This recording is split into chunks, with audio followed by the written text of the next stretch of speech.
Chennai RK நகர் தொகுதியில் அதிமுக பொதுச் செயலர் எடப்பாடி கே பழனிசாமி பரப்புரையில் ஈடுபட்டு வருகிறார். அந்த காட்சிகளை நேரலையில் பார்க்கலாம். இந்த ஆட்சியில பார்ப்பதெல்லாம் கலெக்ஷன், கமிஷன், கரப்ஷன், இதுதான் நாள்தோறும் நடக்குது. எவட கழிப்பறை, அந்த கழிப்பறைக்கு கட்டண வசூல், அதிலையும் கொள்ளையடிக்கின்ற கட்சி திமுக கட்சி. கேவலம் கழிப்பறை, அதை கூட விட்டு வைக்கல. அப்படிப்பட்ட கட்சி மீண்டும் ஆட்சிக்கு வரணுங்களா?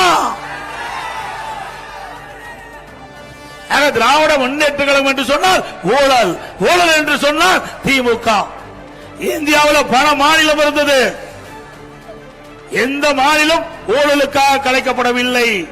ஆனால் தமிழ்நாட்டில் ஆண்ட திராவிட முன்னேற்ற கழகம் ஊழலுக்காக கலைக்கப்பட்ட ஒரே அரசாங்கம் திமுக அரசாங்கம்.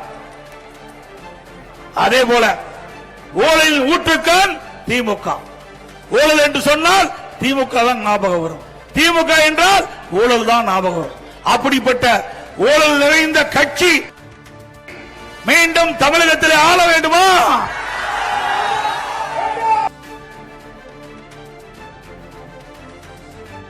அவர்கள்தான் திமுக கட்சிக்கு தலைவர் ஆக வேண்டும் என்ற நோக்கத்தோடு உதயநிதி அவர்களை இன்றைக்கு அறிமுகம் செய்து சட்டமன்ற உறுப்பினர் ஆக்கினார், பிறகு அமைச்சராக்கினார், இப்பொழுது துணை முதலமைச்சர் ஆக்கியிருக்கார்.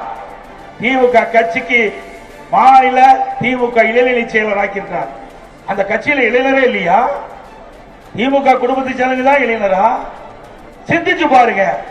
திரு ஸ்டாலின் திமுக கட்சியுடைய தலைவர், திரு உதயநிதி அந்த கட்சியுடைய இளைஞருடைய மாநில செயலாளர், திருமதி கனிமொழி துணை பொதுச் செயலாளர். இப்படி குடும்பத்தில் இருக்கிறவர்கள் தான் அதிகாரத்தில் இருக்க வேண்டும், ஆட்சியிலும் இருக்க வேண்டும், கட்சியிலும் உயர்ந்த பதவியில் இருக்க வேண்டும். அண்ணா திமுக அப்படி அல்ல, ஜனநாயகம் உள்ள ஒரு கட்சி, ஜனநாயகம் உள்ள ஒரு கட்சி. இன்றைக்கு திமுகவில் எவ்வளவுதான் பாடுபட்டு உழைத்தாலும் அவர்களுக்கு அங்கீகாரம் கிடையாது. அண்ணா திமுகவை பொறுத்த வரைக்கும் இதே புரட்சி தலைவி அம்மாள் சட்டமன்றத்திலே தெரிவித்தார், எனக்கு பின்னாலும் அனைத்து இந்திய அண்ணா திராவிட முன்னேற்ற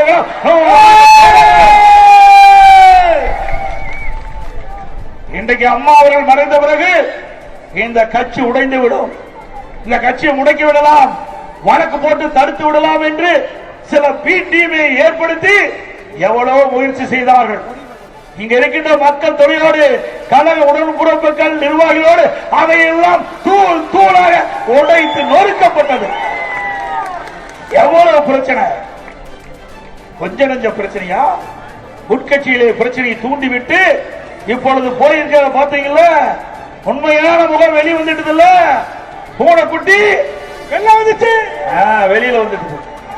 நான் அப்பொழுது சொன்னேன், பல பேர் நம்பல, வேண்டுமென்றே திட்டமிட்டு மாண்பு அம்மா மறைவுக்கு பிறகு இந்த இயக்கத்தை கைப்பற்ற பலரே முயற்சி செய்தார்கள். அத்தனையும் உங்கள் துணை கொண்டு அதையெல்லாம் தடுத்து நிறுத்தி இன்னைக்கு அண்ணா திமுக வலுவை உள்ள இயக்கம் என்று நிரூபித்து காட்டுகிறோம். இது ஏழைகளுக்காக தொடங்கப்பட்ட கட்சி, மக்களுக்காக தொடங்கப்பட்ட கட்சி. பொன்மனச்செம்மல் புரட்சி தலைவர் எம்ஜிஆர் அவர்கள் இன்றைக்கு தமிழகத்தில் வாழ்கின்ற மக்களுக்கு தேவையான திட்டங்கள் கொடுக்க வேண்டும் என்பதற்காக, ஏழைகளின் வாழ்வு மலர வேண்டும், ஏழைகளுக்கு தேவையான திட்டங்கள் கிடைக்க வேண்டும் என்பதற்காக தொடங்கப்பட்ட கட்சி. அவர் மறைவுக்கு பிறகு இந்த இயக்கம் இரண்டாக உடைந்தது. அதை மாண்புமிகு புரட்சி தலைவி அம்மா அவர்கள் ஒன்றாக இணைத்து பொன்மனச்செம்மல் புரட்சி தலைவர் கண்ட கனவை நனவாக்கின்ற விதமாக சிறப்பான ஆட்சி கொடுத்த தலைவி புரட்சி தலைவி அம்மா. இன்றைக்கு தமிழகத்தில் 31 ஆண்டுகள் ஆண்ட ஒரே கட்சி அனைத்து இந்திய அண்ணா திராவிட முன்னேற்ற கழக கட்சி. 31 ஆண்டுகளும் தமிழகத்திலே ஆண்ட காரணத்தால் தான் இன்றைக்கு தமிழகம் இந்தியாவிலேயே முதல் மாநிலம் என்ற உயர்ந்த நிலைக்கு எட்டி பிடித்தது அண்ணா திமுக ஆட்சியிலே. திமுக ஆட்சியில் என்ன கொள்ளையடிப்பதுதான் குறிக்கோள். எந்தெந்த இலாக்களை எவ்வளவு கொள்ளையடிக்க வேண்டும், 5 ஆண்டுகளை திட்டமிட்டு கொள்ளையடித்த கட்சி மீண்டும் ஆட்சிக்கு வரணுங்களா? நல்லா சத்தமா சொல்லுங்க. வரக்கூடாது, வரக்கூடாது, வரக்கூடாது, வரக்கூடாது. அண்ணா திமுக ஆட்சியில போக்குவரத்து நெரிசல் குறைப்பதற்காக மிகப்பெரிய திட்டம் மத்திய அரசோடு இணக்கமாக இருந்து சுமார் 63,000 கோடி ஒரே திட்டத்திற்கு அனுமதி பெற்று மத்தியில் இருக்கின்ற உள்துறை அமைச்சர் சென்னைக்கு வரவழைத்து அடிக்கல் நாட்டப்பட்ட அரசாங்கம் அண்ணா திமுக அரசாங்கம். மெட்ரோ ரயில் திட்டம் 63,000 கோடி ஒரே கட்டத்தில் வாங்கின 118 கிலோமீட்டர் ரயில் பாதை இருக்கிறது. இது அண்ணா திமுக சாதனை. இப்படி ஒரு சாதனையாவது 5 ஆண்டுகள் திராவிட முன்னேற்ற கழக ஆட்சியில் தமிழ்நாட்டு மக்களுக்கு கிடைச்சிருக்குதா? பெருசா பேசுறா ஸ்டாலின். இன்றைக்கு நடக்கின்ற தேர்தல் தமிழ்நாட்டுக்கு நடக்கிற தேர்தல் சொல்லுங்க. தமிழ்நாட்டுக்கு நடக்கிற தேர்தல் இது சட்டமன்ற தேர்தல் தானே. இன்றைக்கு இருக்கிற முதலமைச்சருக்கு அது கூட தெரியல. இங்க சாதாரண மக்களுக்கு கிடைக்கின்ற அந்த உண்மை செய்தி கூட நாட்டை ஆளுகின்ற முதலமைச்சருக்கு கிடைக்காது. வேதனை அளிக்குது. ஸ்டாலின் பேசுறார், தமிழ்நாட்டுக்கும் டெல்லியில் இருக்கின்ற என்டிஏக்கு தான் போட்டியா? ஸ்டாலின் அவர்களே, தெளிவுபடுத்தப்பட்டது. எங்க கூட்டணி அமைக்கின்ற பொழுது தெளிவுபடுத்தப்பட்டது. அனைத்து இந்திய அண்ணா திராவிட முன்னேற்ற கழகம் பாரதிய ஜனதா கூட்டணி அமைத்தோம். தேசிய ஜனநாயக கூட்டணி. அந்த தேசிய ஜனநாயக கூட்டணிக்கு அண்ணா திமுக தலைமை தாங்கும். ஸ்டாலின் அவர்களே, காது கேட்கவிட்டால் இப்பொழுது கூட்டத்தின் வாயிலாக சொல்லுகின்றேன். அனைத்து இந்திய அண்ணா திராவிட முன்னேற்ற கழகம் தான் எந்த கூட்டணிக்கு தலைமை தலைமை தலைமை. அனைத்து இந்திய அண்ணா திராவிட அண்ணா திமுக தேசிய ஜனநாயக கூட்டணி பெரும்பான்மையான இடங்களை வெற்றி பெற்று வருகின்ற பொழுது அண்ணா திமுக தான் ஆட்சி அமைக்கும். மீண்டும் சொல்கின்றேன், எங்க கூட்டணி வெற்றி பெற்று வந்தா அண்ணா திமுக தான் ஆட்சி அமைக்கும்.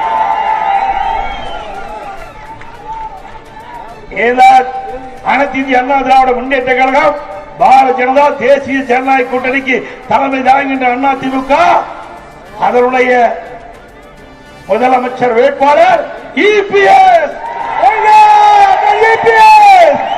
நான்